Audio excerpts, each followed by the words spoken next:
Episode 31 give and take, अ किस with full of passion. उसके ऐसे अचानक गले लगने पर प्रिशा चिहुक उठी। वो अपने आप को संभाला नहीं पाई और ऋषभ की बाहों में ही रोने लगी।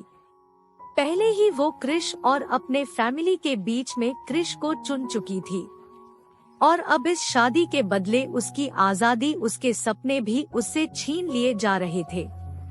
उसे इस वक्त कुछ समझ नहीं आ रहा था। वो ऋषभ के साथ इतने दिन रहे ये अच्छे से समझ चुकी थी कि ऋषभ से आर्गुमेंट करना मतलब खुद के सिर को पत्थर पर पटकने जैसा था। पर कोई नहीं, वो क्रिश के सहारे जी लेगी।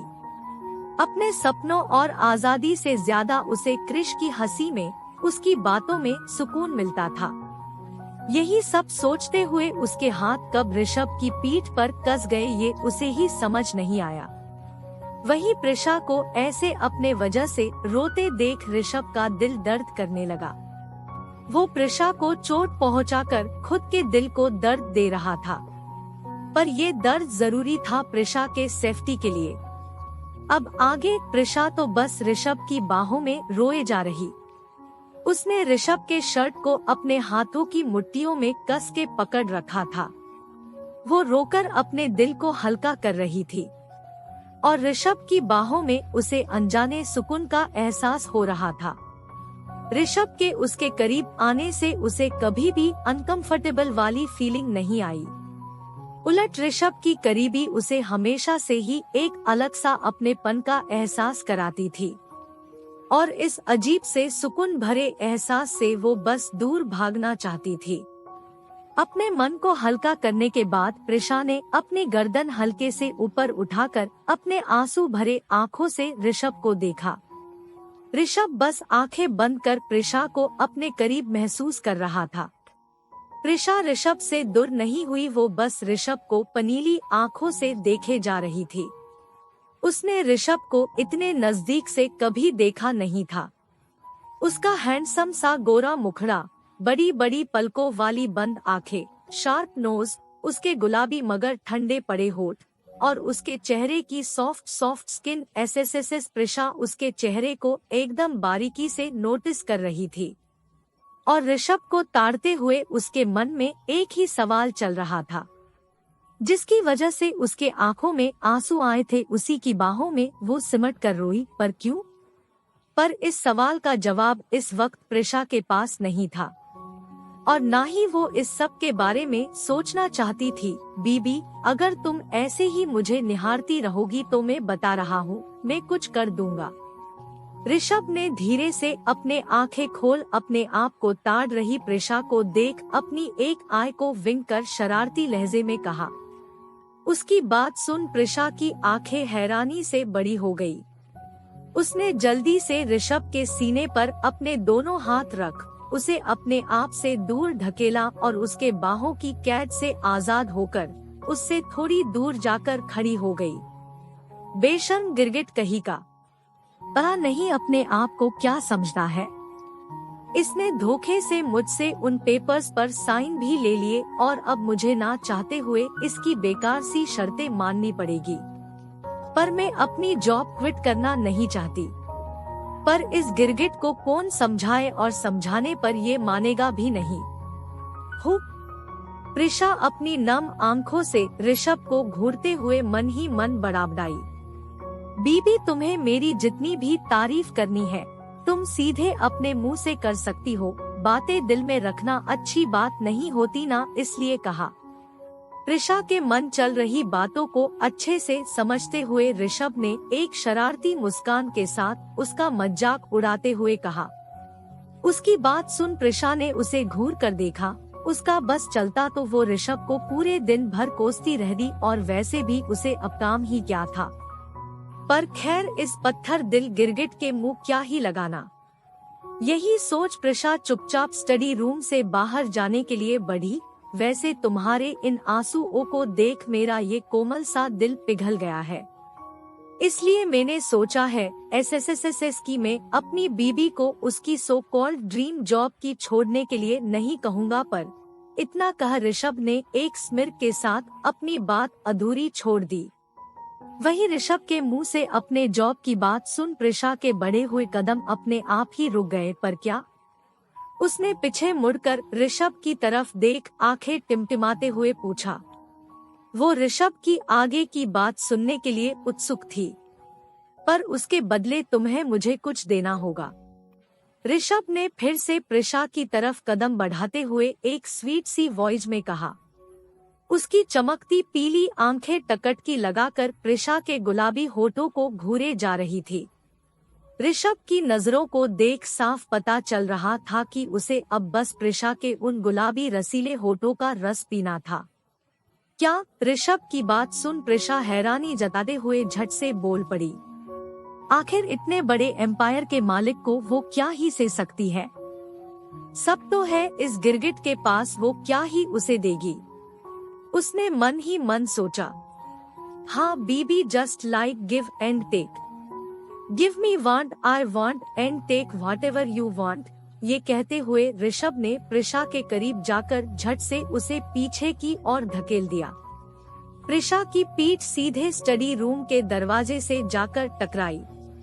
वो कुछ समझ पाती इससे पहले ही ऋषभ ने उसके करीब जाकर अपने एक हाथ से उसकी पतली कमर को थाम लिया और एक हाथ उसके गर्दन के पीछे लपेट हल्के से उसके चेहरे को ऊपर की तरफ उठा लिया। ये क्या एसएसएस उम्मम? इसके आगे के शब्द प्रिशा के मुंह में अटक गए क्योंकि ऋषभ किसी भूखे शेर की तरह उसके गुलाबी होठों पर टूट पड़ा। उसके एक्शंस इतने फास्ट थे कि प्रिशा को संभलने का या समझने का वक्त ही नहीं मिला। ऋषभ के होठों को अपने होठों पर महसूस कर प्रिशा की आंखें शौक से बड़ी हो गई। वो ऋषभ को अपने आप से दूर करने की कोशिश करने लगी, पर ऋषभ तो प्रिशा के गुलाबी होठों का रस पीने में कहीं खो सा गया था। प्रिशा को अपने आप से दूर जाने की कोशिश करते देख उसके जिस हाथ से प्रिशा के कमर को थाम रखा था उस हाथ को प्रिशा के कमर पर से हटाकर उसने उस हाथ से प्रिशा के दोनों कोमल हाथों को पकड़ प्रिशा के हाथों को उसके के सिर के ऊपर दरवाजे से सट कर लगा दिया और पैशन के साथ प्रिशा के होठों को चूमने लगा। वो कभी उसके लोअर लिप को सक कर खींचता तो कभी अपर लिप को सक करता। वो काफी डोमिनिंग वे में जुनून के साथ प्रिशा को किस कर रहा था। धीरे धीरे प्रिशा भी शांत हो गई। ना उसने ऋषभ को रोका ना उसका साथ दिया। वो बस ऋषभ जो करना चाह रहा था वो उसे करने दे रही थी। प्रिशा को शांत देख ऋषभ ने उसके हाथों को अपने कैद से आजाद किया और अब उसके हाथ प्रिशा के कमर और पीठ पर सेंसुअल वे में घूमने लगे। ऋषभ ने अपना सारा भार प्रिशा के छोटे से शरीर पर डाल रखा था। वो प्रिशा को ऐसे किस कर रहा था जैसे कि वो प्रिशा को पूरी तरह से खा जाएगा या फिर अपने अंदर समा लेगा। करीब 10 मिनट की लंबी किस के बाद ऋषभ ने प्रिशा के होठों को आजाद कर दिया। वो दोनों ही गहरी गहरी सांसें ले रहे थे। ऋषभ की डोमिनिंग किस ने तो प्रिशा की जान ही निकाल दी थी। वो तेज तेज सांसें ले रही थी और ऐसा करने से उसकी चेस्ट ऋषभ की चेस्ट से हल्के से टकरा रही थी। प्रिशा को तो इस बात का कोई अंदाजा ही नहीं था, पर ऋषभ उसके शरीर में प्रिशा के इस अनजानी हरकत से हलचल मच गई। ऋषभ ने बड़े ही सेडुसिंग वे में प्रिशा को पुकारा। उसकी नाक प्रिशा की नाक से अभी भी टकरा रही थी। वही ऋषभ की ऐसी आवाज सुन प्रिशा के तो रोंगटे खड़े हो गए। वो पहले से ही ऋषभ के किस से सदमे में थी और ऋषभ की ऐसी पुकार सुन तो वो पूरी तरह से ब्लैंक हो गई। उसका चेहरा इस वक्त पके हुए टमाटर जैसा सुर्ख लाल पड़ गया था। उसकी हिम्मत ही नहीं हुई कि वो पलके उठा के ऋषभ को देख सके। उसने अपनी आंखें जोर से मिचली। उसके गुलाबी होंठ अभी भी धीरे धीरे फड़फड़ा रहे थे। उसके होठों पर लगी लिपस्टिक ऋषभ ने पूरी तरह से सफा चट कर ली थी। ऋषभ प्रिशा की इस क्यूट सी हरकत पर बिना मुस्कुराए रह नहीं पाया। Baby, your lips are just so एसएसएस tasty, just like sweet sweet strawberry yum. Rishabh ने प्रिशा के कान के पास जाकर उसके कान को हल्के से अपने होठों से चूम धीमी आवाज में कहा। उसकी आवाज इस वक्त किसी को भी पागल बना सकती थी। ऋषभ ने एक नजर प्रिशा को देखा और उससे दूर हो गया। अगर वो थोड़ी देर ऐसे ही प्रिशा के करीब रहा तो शायद वो अपने आप को कंट्रोल ना कर सके। वही प्रिशा को तो कुछ सूझ ही नहीं रहा था, वो बस ऐसे ही आंखें मिचकर दरवाजे से सटकर खड़ी थी। उसने दोनों हाथों से अपने दुपट्टे को गज के मुट्ठियों में पकड़ रखा था। जब उसे ऋषभ की तरफ से कोई हलचल महसूस नहीं हुई तो उसने धीरे से अपनी एक आंख खोल सामने देखा। अपने सामने ऋषभ को ना देख प्रिशा ने झट से अपनी दोनों आंखें खोल दी। ऋषभ जो अपने चेयर पर बैठा प्रिशा को ही घूर रहा था, उसे प्रिशा की हरकतों पर बहुत प्यार आ रहा था, पर उसने अपने आप को कंट्रोल कर रोक रखा था। वो अच्छे से जानता था कि प्रिशा अब तक उसे अपने हस्बैंड के रूप में एक्सेप्ट नहीं कर पाई है। उसे धीरज से काम लेना होगा। हया के रंग में रंगी प्रिशा बिना ऋषभ की तरफ देखे एक भी पल गवाए जल्दी से स्टडी रूम का दरवाजा खोल वहां से भाग गई। I miss it so much जान, ऋषभ ने एक मुस्कान के साथ अपने होठों को रब करते हुए कहा। वो अभी भी प्रिशा नरम नरम चेरी जैसे होठों का स्वाद उसे अपने होठों पर महसूस कर पा रहा था। प्रथम के कमरे में तान्या जैसे ही प्रथम कमरे के बाहर पहुंची, उसे धीरे से उसके कमरे के डोर पर नॉक किया, पर नॉक के रिप्लाई का बिना इंतजार किए वो सीधे प्रथम के कमरे में घुस गई। आई न्यू इट मिस बदतमीज, तान्या को अपने कमरे में बेधड़क आते देख सोफे पर बैठे प्रथम ने मन ही मन कुड़ते हुए खुद से कहा। बोले क्या बात करनी थी आपको मुझसे? तान्या ने कमरे में आते ही बिना वक्त गवाए सीधे मुद्दे पर आने की बात की। Pratham miss drunken machine, sorry to interrupt sir, पर मेरा नाम तान्या है, तान्या गड़ा। तान्या ने ये कहते वक्त अपने गुस्से को छुपाने की कोशिश तो जरूर की, पर वो ऐसा कर नहीं पाई। उसने एक एक शब्द में गुस्सा ही गुस्सा झलक रहा था। वही तो कहा miss drunken machine S. Tanya के चेहरे पर छाए गुस्से के बादल देख प्रथम ने उसे चिढ़ाने वाली स्माइल दी और उसे और गुस्सा दिलाने की कोशिश की। वो चाहता था कि तान्या उससे गुस्से में बदतमीजी से बात करे और वो तान्या को जॉब से फायर कर दे, पर तान्या ने उसे इग्नोर किया। वो प्रथम के चाल को अच्छे समझ पा रही थी। तो ड्रंकन मशीन तुम या आई क्यों हो? हाँ, प्रथम ने अपने एक आईब्रो रेज कर तान्या को देख पूछा। ये कैसा सवाल हुआ सर? मैं एक शेफ हूँ और यहाँ आपको बनाने, मेरा मतलब आपके लिए खाना बनाने आई हूँ। प्रथम के अटपटे सवाल का तान्या ने भी अटपटे ढंग से जवाब दिया, पर मुझे तो नहीं लगता तुम यहाँ सिर्फ खाना बनाने आई हो। प्रथम ने उसे एक स्मिर के साथ देख कहा। आपके लगने ना लगने से सच तो नहीं बदलेगा ना सर, तान्या ने भी मुस्कुराते हुए जवाब दिया। दोनों ही एक दूसरे को देख स्माइल कर रहे थे, पर दोनों के चेहरे पर चिपकी स्माइल के पीछे जंग की जीत का ऐलान था। तुम जैसी औरतों को मैं अच्छे से जानता हूँ और ये भी जानता हूँ कि तुम हम जैसे अमीरों के घरों में आखिर आती क्यों हो। प्रथम ने सोफे से उठ तान्या पर सीधे अपने शब्दों का वार करते हुए कहा। वो इस वक्त अपनी जेलसी के चलते तान्या से क्या कह रहा था ये उसे भी समझ नहीं आ रहा था। शू तमे गांडो छो, तमे तमारा शब्दों अर्थ समझ छो? क्या आप पागल है? आप आखिर कहना क्या चाहते हैं? प्रथम की बातें सुन तान्या का पारा चढ़ गया। तुम जैसी औरतों को मैं अच्छे से जानता हूँ।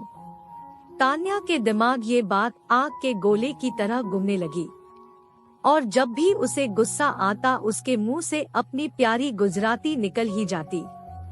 ये छो छो क्या है और क्या बक रही हो तुम? प्रथम को उसकी बातें पूरी तो समझ नहीं आई, पर उसके एक्सप्रेशन से वो कुछ कुछ समझ पा रहा था। तान्या की गुजराती सुन उसने उसे एक तरह से हिंदी या फिर उसे समझ आए ऐसी भाषा में बात करने को कहा। तान्या उसके सवाल का जवाब दे पाती इससे पहले उसे अपने पेट के अंदर एक अजीब सी गुड़गुड़ महसूस हुई। उसने अपने पेट पर हाथ रख लिया। तो क्या अब ऋषभ प्रिशा को वापस से अपने जॉब पर जाने देगा? और क्या ऋषभ की नजदीकियां प्रिशा के दिल में प्यार के बादल बरसा पाएगी? और क्या होगा जब नन्हे क्रिश को अपने डेविल डैड के कारण मौके बारे में पता चलेगा? अचानक से तान्या को पेट दर्द क्यों हुआ? Episode 30 two that wonderful night of Pragya. ये छो छो क्या है? और क्या बक रही हो तुम? प्रथम को उसकी बातें पूरी तो समझ नहीं आई पर कुछ कुछ समझ पा रहा था। तान्या उसके सवाल का जवाब दे पाती इससे पहले उसे अपने पेट के अंदर एक अजीब सी गुड़गुड़ महसूस हुई। उसने अपने पेट पर हाथ रख लिया। उसे अचानक वोमिटिंग जैसा फील हुआ। उसने अपने दोनों हाथ मुंह पर रख लिए और कमरे में इधर उधर देख वॉशरूम ढूंढने लगी। क्या हुआ? तान्या को अपने मुंह को दोनों हाथों से ढके देख प्रथम ने उसे पूछा, पर उसे कुछ जवाब देने से पहले ही तान्या जल्दी से वॉशरूम को ढूंढ उस तरफ भाग गई। प्रथम भी जल्दी से उसके पीछे भागा। वहीं तान्या वॉश बेसिन में वोमिट कर रही थी। उसे अचानक वोमटे करता देख प्रथम उसे चिंता और हैरत भरी नजरों से देखने लगा। तुम ठीक तो हो? उसने जल्दी से जाकर तान्या के पीठ को हल्के से सहलाते हुए चिंता भरे स्वर में पूछा।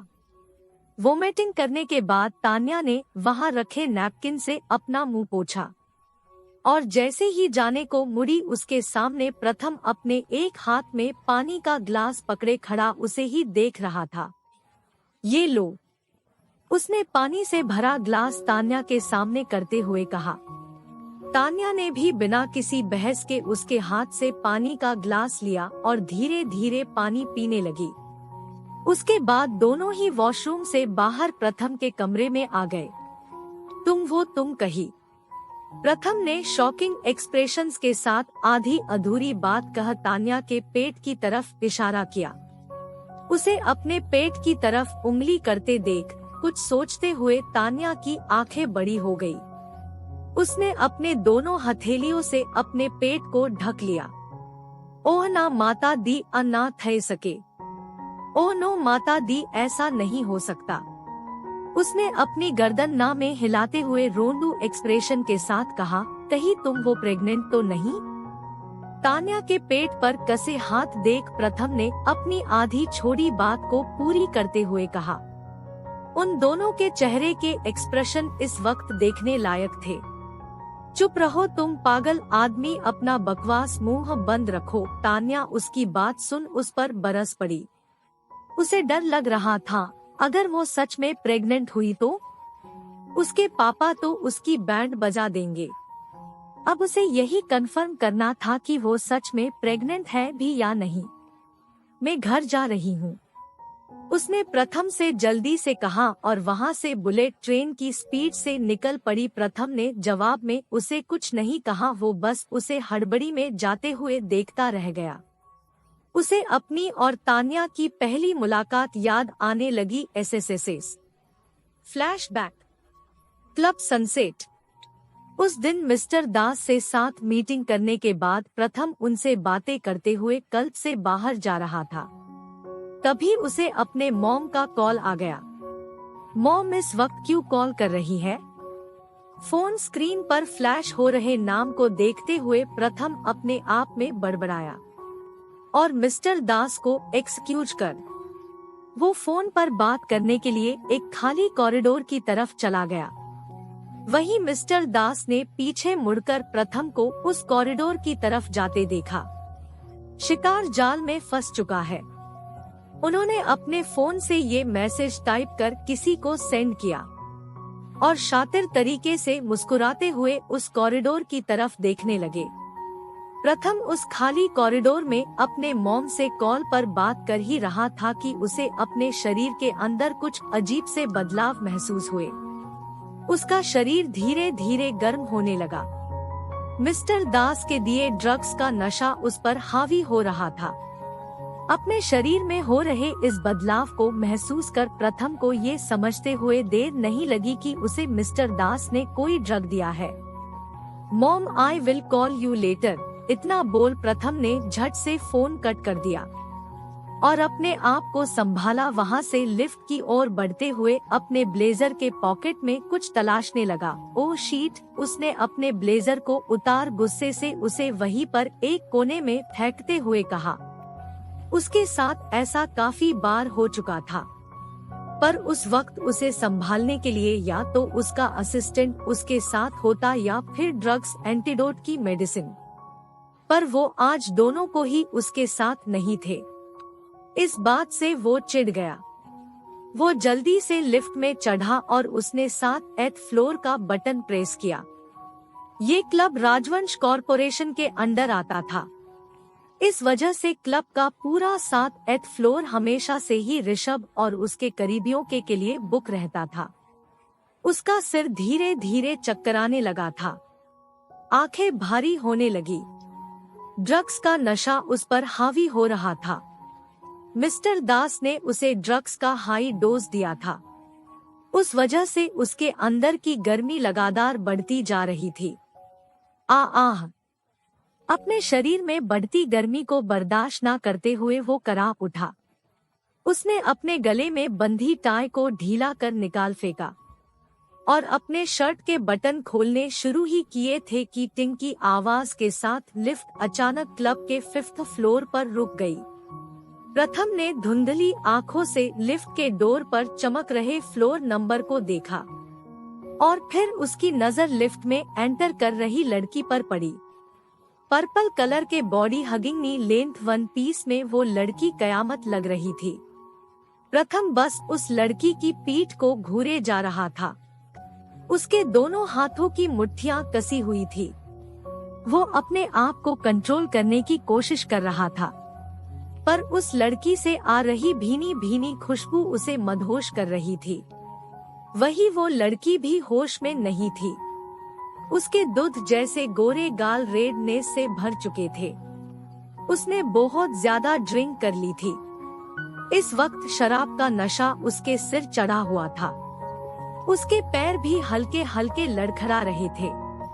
वो अपने आप में ही कुछ बड़बड़ाए जा रही थी। नशे में चूर वो लड़की अचानक से बैलेंस बिगड़ने से अपने आप को संभाल नहीं पाई और उसकी पीठ जाकर प्रथम के चेस्ट से जा टकराई। उस लड़की को अपने करीब महसूस कर प्रथम के हार्मोन्स जवाब देने लगे। उसके बालों से आ रही फ्रेग्रेंस को महसूस कर प्रथम पागल सा हो गया।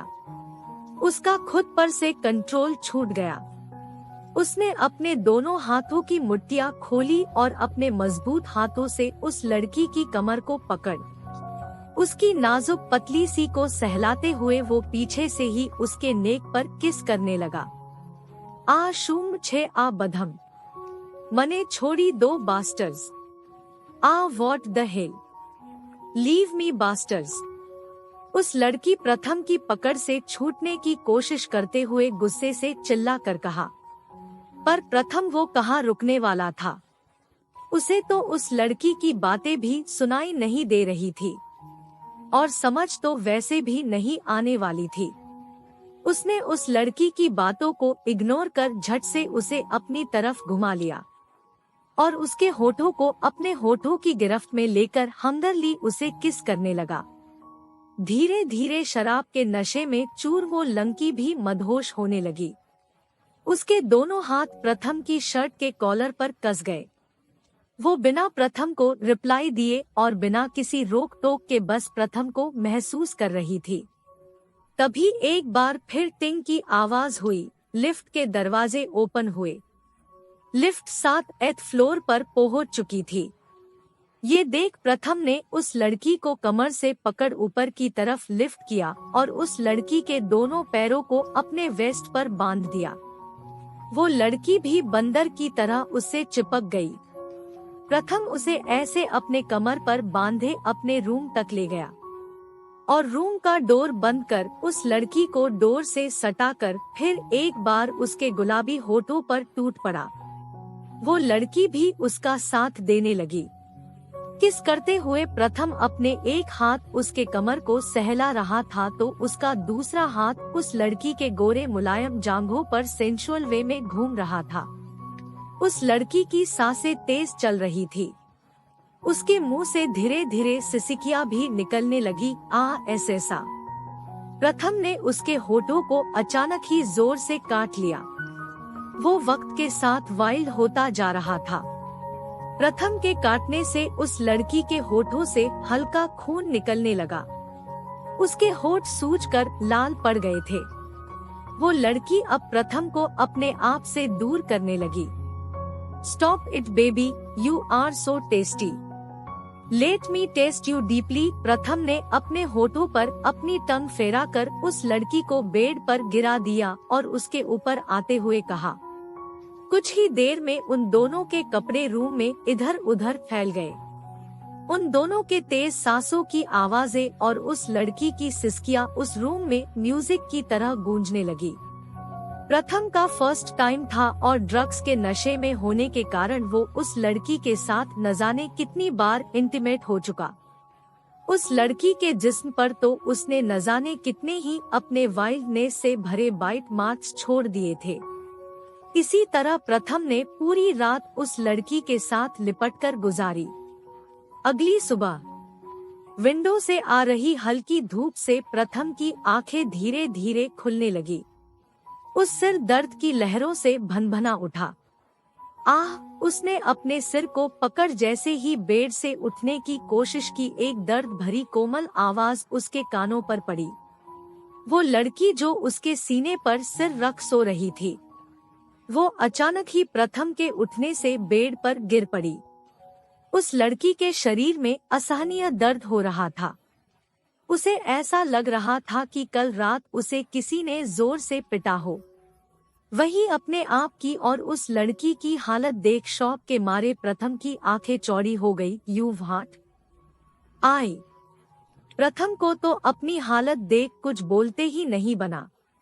वही दर्द से परेशान उस लड़की के कानों में किसी अनजान आदमी की आवाज पड़ी तो उसकी अध खुली आंखें अचानक से फैल कर खुल गई। उसे अपनी और उस अनजान आदमी की हालत का जैसे ही एहसास हुआ, उसकी आंखें डबडबा गई। You who are you? तमे मारे साथ शूं करियूं? तुमने मेरे साथ क्या किया? उस लड़की ने प्रथम पर गुस्से से बरसते हुए कहा। इस वक्त उसकी आंखों से लगातार आंसुओं की बारिश हो रही थी। अपनी वर्जिनिटी, अपनी सबसे कीमती चीज, अपने पाप का विश्वास खोने का डर उसे सताए जा रहा था। Look, calm down, I will pay for this. If you want I will be responsible for you. उसे रोते हुए देख प्रथम ने उसे समझाते हुए कहा। प्रथम को उसकी गुजराती तो समझ नहीं आई, पर वो उसकी हालत और अपनी रिस्पॉन्सिबिलिटी अच्छे से समझ रहा था। उसे कल रात की कुछ कुछ बातें तो याद थी। वो ही उस लड़की के मना करने के बाद भी अपने आप को कंट्रोल नहीं कर पाया था। Go to the hill, don't show me your fucking face to me. ये बोल वो लड़की रोते हुए अपने आप को कंबल में लपेट फ्लोर पर इधर उधर गिरे अपने कपड़े उठाकर वॉशरूम की तरफ चली गई। Flashback over. उस दिन के बाद प्रथम ने उसे ऋषा के वेडिंग रिसेप्शन में देखा था। If you are pregnant with my baby, then you have to be mine forever and ever. अपने जिंदगी की कभी ना भूलने वाली उस हसीन रात को याद कर प्रथम ने सीरियस लुक में कहा और टाइगर पैलेस से बाहर चला गया। दोपहर 12:30 बजे कृषा टाइगर पैलेस के गार्डन में एक झूले पर बैठी क्रिश के स्कूल से आने का इंतजार कर रही थी। ऋषभ के क्या अनुसार वो कल से फिर से अपनी जॉब ज्वाइन करने वाली थी। वो अपने और ऋषभ की फर्स्ट किस को याद कर रही थी। उसे समझ नहीं आ रहा था वो ऋषभ में क्यों इतनी इन्वॉल्व होती जा रही थी। उसकी नजदीकियां उसे अपने आप से जुदा कर देती थी। वो चाह कर भी उससे दूर नहीं हो पाती थी। वो झूला झूलते हुए यही सब सोच जा रही थी कि उसका फोन रिंग हुआ। बॉस उसने अपने फोन पर फ्लैश हो रहे नाम को धीरे से पढ़ा और फोन पिक कर लिया। यार प्रिशा, तुम आज ऑफिस आने वाली थी ना, तो अब तक क्यों नहीं आई? कॉल की दूसरी तरफ से बेसब्री से भरी एक मर्दाना आवाज आई। प्रिशा, विनय वो मैं एसएस कल से आने वाली हूँ। And I already inform it to Payal, Prisha की कलीग। यार, एक तो तुमने उस राजवंश से शादी कर ली, वो भी एक बच्चे के लिए। तुम विनय, इससे आगे कुछ कह पाता कि प्रिशा ने गुस्से से विनय पर बरसते हुए कहा और सीधे उसकी कॉल कट कर दी। Look Vinay, he is my child, I don't care whatever you think about him, but don't sprout nonsense about him. Prisha को उसका क्रिश को एक बच्चा कहना बिल्कुल भी अच्छा नहीं लगा। वो क्रिश को अपना बेटा मानती थी और उसके लिए गलत सुनना उसके बर्दाश्त के बाहर था। जब से उसने क्रिश के बारे में विनय से बात की थी, वो तभी से ही क्रिश के बारे में कुछ उल्टा पुल्टा बोल देता था। तब प्रिशा ने उसे नहीं रोका, पर अब पानी सिर के ऊपर से निकल गया। वो अब विनय के मुंह से क्रिश के बारे में कुछ भी अनाप शनाप सुनना नहीं चाहती थी।